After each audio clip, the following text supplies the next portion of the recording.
Hey, it's me again. Back again sooner than expected, but I'm going back to my roots today with another Mario Kart video. In the past, I've talked about forgettable tracks, shared my Mario Kart opinions, and many more.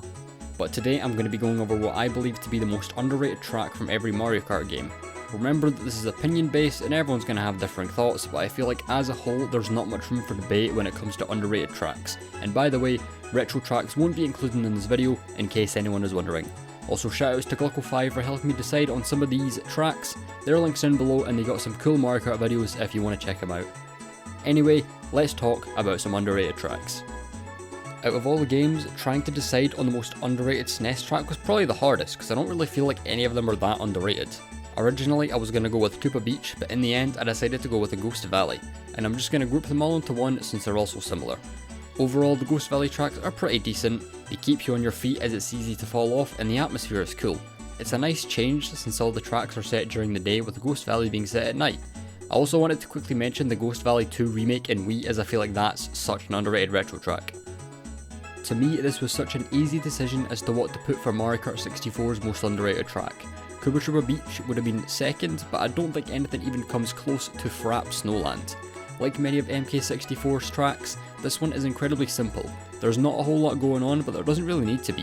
Frapp Snowland's design is great with the entire track and its surroundings completely covered in snow, and winter is by far my favourite season, so maybe there's a little bias there.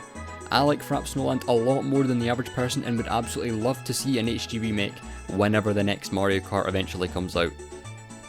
The next track we have is a track I've been a fan of for a long time that is overlooked by many of the more well-known tracks from Super Circuit. That track is Shaga Beach. I've previously talked about Cheep Cheep Island on this channel and how I felt Shaga Beach overshadows it, and yeah, well, it kinda does. I still feel it's really underrated. Cheep Cheep Island is a pretty meh track, but Shaga Beach is a fun one. It's accompanied with a good song, and who doesn't love a track set on the beach?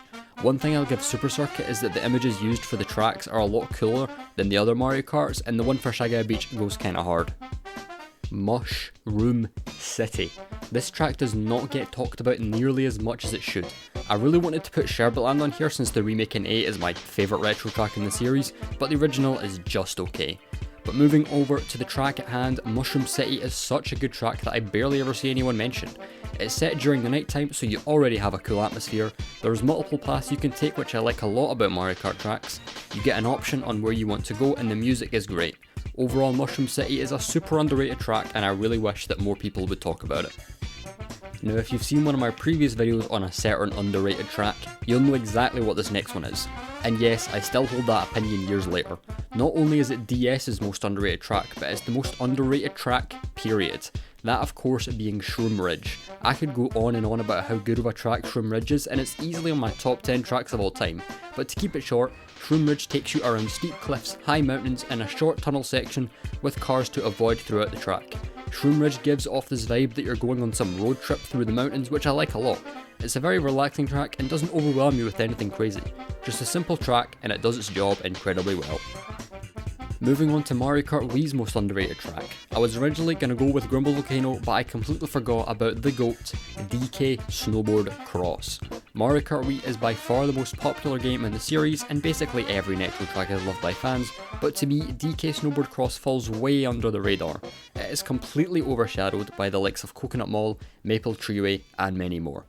You start off by getting launched up to the top of a snowy mountain and have to make your way back down by tricking off half pipes, avoiding hell chasms, and dodging shy guys that are doing some tricks. This track has it all. This one might have a slight bit of bias since again I love winter tracks, but I still think it's the most underrated track in MKWii. Compared to most tracks in this video, the most underrated Mario Kart 7 track was a pretty easy decision. You don't really see many people talking about most of these tracks, but the one that made it in is Shaga Beach. Shaga Bazar is a very interesting track based on Super Mario Bros. 2, and you don't really see many of those. The track takes you through a night market, then a sort of transitional section with some pots, then you drive in between some buildings, and at the end there's a gliding section with many shy guys riding on floating carpets. While I find Shaga Bazar to be a decent track, I'd still say it's the most underrated in Mario Kart 7. If you were to get all the Nitro tracks from all the games and put them together to see which game has the best, it would definitely be Mario Kart 8. As a whole, the Nitro tracks are really good in this game, so there's a fair few that could take the spot. Toad Harbor is a close second, but I personally think that Twisted Mansion is Mario Kart 8's most underrated track. The name of this track speaks for itself. You get to drive through a twisted mansion with many twists and turns. The atmosphere of this track is amazing compared to most and has a great song to go along with it. This track is one that doesn't get talked about nearly as much as it should be, but it makes sense as Mario Kart 8 has so many good tracks that overshadow Twisted Mansion. Not gonna lie, I don't care about Mario Kart Tour and most of the tracks are just mid or below average. There's probably like 2 tracks I enjoy driving on, but the one that made the video was Vancouver Velocity. Is this track underrated? I don't know. Is it good? Absolutely. The track is based on the country of Canada, obviously, and it has you driving through bridges, in the wilderness, through the busy city streets and even through a skating rink. Again, I don't really care about Mario Kart Tour, I just kinda threw this track on here since it's my favourite one. That has been the most underrated track from every Mario Kart game. Thanks a lot for watching. If you enjoyed, feel free to leave a comment to let me know what you thought, or even consider subscribing. After the success of the last video, which I still can't thank everyone enough for, my goal is to reach 1,000 subscribers. I don't have a time for when I'd like to reach it, but if I did one day, that would be insane. Stay tuned near the end of this month where I'm going to be talking about the most overrated track from every game, but for now, thanks again for watching, and have a good one.